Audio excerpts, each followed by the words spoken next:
Mabuhay! Laon, wag mo naman hingahan. Baka mamaya mahilo yan.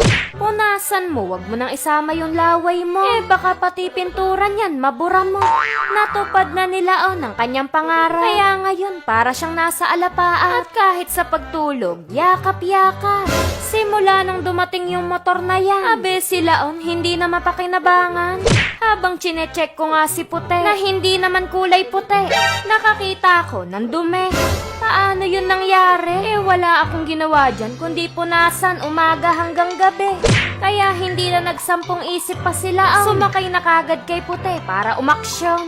Pumunta na kagad ako sa paliguan. Di baling walang ligo sila. Basta si Puti malinis mula side mirror hanggang gulong. Naabutan ko nga si Sir na pinapaliguan ang kanyang batuta. Nahalata namang alagang-alaga. Inilabas ko na yung iniipit kong kwarta. Nasa katunayan, allowance ko para sa darating na 1 linggo pa. Kaso, wala na tayong magagawa. Naihulog ko na. Ang importanteng mahalaga, si Puti malilinis. At si Laon hindi na muling majijinis.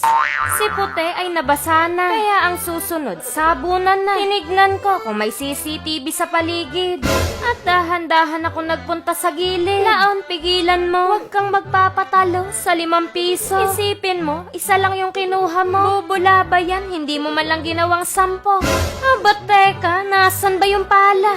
Walang masyasayang kahit 1 pata. Sisimutin natin yan hanggang lata. Napakalinis ng paligid, nakakadiyang magkala. Si Laon lang talaga yung mismong kala.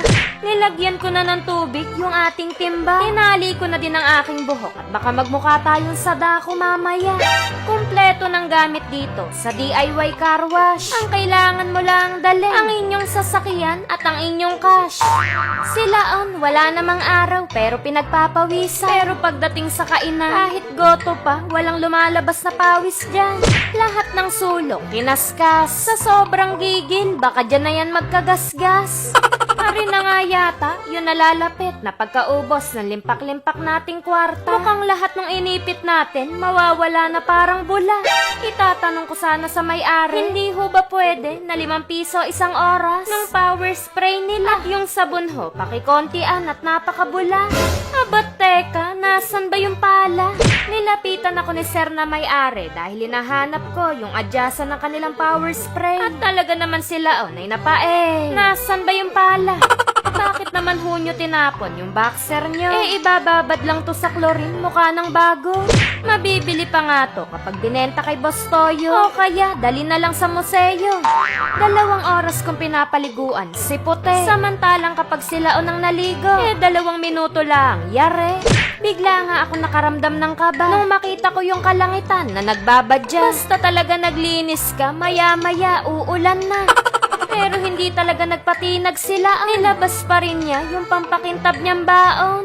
Si Laon, walang pambili ng lotion yan sa katawan. Pero si Puti, meron hanggang sa mga susunod na buwan. Laon, kumalma ka. Baka akala mo, ikaw ay nasa biba. Kapag bagong linis yung motor, yung tapakan, hindi tinatapakan. Di baling magkandang awit-ngawit. Basta wag lang magkakapote. Seryosong seryoso nga sila Siyempre, sinusulit ko lang yung pagkakataon. Galak na galak sila dahil sa motor niyang gamit. Hanggang sa may lumapit at mga labit. Doon na natapos ang kanyang panaginip. Dahil si Puti, hindi naman sila ang tunay na may-ari. Ilusyon lang yun nila nakakain kasi ng panis yan kahapon.